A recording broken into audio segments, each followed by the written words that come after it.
Hello everyone, welcome to today's video. I'll be showing you how to transfer photos from an Android phone to a Windows 11 computer using Mobikin Assistant for Android. First, we need to download Mobikin Assistant for Android from the official website. On the product page, click the free trial button.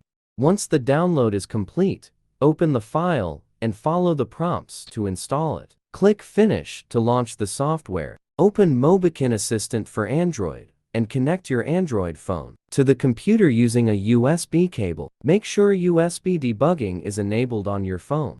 If you're not sure how to enable it, you can search for USB debugging in your phone settings and follow the instructions. Once the phone is connected, a permission request will pop up on your phone screen. Tap Allow. Mobikin Assistant for Android will then automatically recognize and connect to your device.